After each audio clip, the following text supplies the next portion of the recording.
തെങ്ങിൽ നിന്നും വീണ നത്തിനെ പോലെ എങ്ങോട്ടെന്നറിയാതെ വാലാകോല നടക്കുമ്പോഴാണ് മറ്റൊരു കാഴ്ച ശ്രദ്ധയിൽപ്പെടുന്നത്. കാനഡയിലെ വാഹനങ്ങളിൽ ഏതാണ്ടിതുപോലെ കണാകുണാന്ന് എഴുതി വച്ചിരിക്കുന്നത് കാണാനാകും.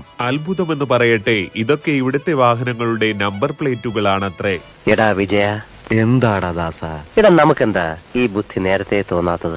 അതെ, അത് നേരത്തെ തോന്നിയവർ മരിച്ചുപോയ അമ്മുമ്മയുടെയും അമ്മുമ്മ തവി കൊണ്ടടിച്ചുവന്ന അപ്പൂപ്പന്റെയും പേരുവരെ ഇട്ടിട്ടുണ്ട്. പ്രപഞ്ചത്തിൽ അമ്മയേക്കാൾ വലിയ പോരാളി മറ്റാരുമല്ല എന്നും പറഞ്ഞ് തിരിഞ്ഞതേയുള്ളൂ. അതാ വരുന്നു വലിയൊരു മിസൈൽ.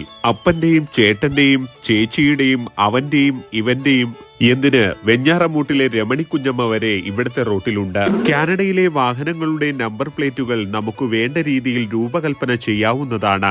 ഇവിടെ വാഹനത്തിനല്ല, ഡ്രൈവിംഗ് ലൈസൻസിനാണ് നമ്പർ പ്ലേറ്റുകൾ ലഭിക്കുക. ഇനി നിങ്ങളുടെ വാഹനം മറ്റൊരാൾക്ക് വിൽക്കുകയാണെങ്കിൽ വാഹനം മാത്രമാണ് വിൽക്കാൻ സാധിക്കുക. അതിലെ നമ്പർ പ്ലേറ്റ് നിങ്ങൾക്ക് മാത്രമുള്ളതാണ്. അതുകൊണ്ട് തന്നെ നമ്മുടെ വാഹനത്തിന്റെ നൂലുകെട്ട് മുതൽ അടിയന്തരം വരെയുള്ള എല്ലാ രേഖകളും ഈ മച്ചാന്മാരയിൽ ഉണ്ടാകും. മടിയനായ സിംഹവും ദിനോസറും പ്രേതവും ജോക്കറുമെല്ലാം ഇവിടത്തെ നിരത്തിലുണ്ട്. ഈ ബോർഡ് കാണുമ്പോൾ പണ്ട് എവിടെയോ മഴ പെയ്യിക്കാമെന്ന് പറഞ്ഞ് ഈ പെണ്ണും പിള്ളേരെ കൂട്ടത്തിൽ പോയ ഋഷിരാജ് സിംഗിനെ ഓർമ്മ വരും. യുറാനസിൽ പോലും അക്ഷയ സെന്റർ തുടങ്ങാൻ കെൽപ്പുള്ള മലയാളിയോടാണോ നമ്പർ ബോർഡിന്റെ കളി? ഒന്നും നോക്കിയില്ല, വാരിക്കോരിയിട്ടു. കേരളത്തിന്റെ ഇങ്ങേയറ്റം മുതൽ അങ്ങേയറ്റം വരെയുള്ള സകലമാന പഞ്ചായത്തിന്റെയും മുനിസിപ്പാലിറ്റിയിലെയും കരയോഗത്തിന്റെയും നമ്പറുകളും പേരുകളും. വിശന്നാൽ മനുഷ്യൻ കൊതികേറി ഭ്രാന്തനാകും എന്ന് പറയുന്നത് ഇതാണ്.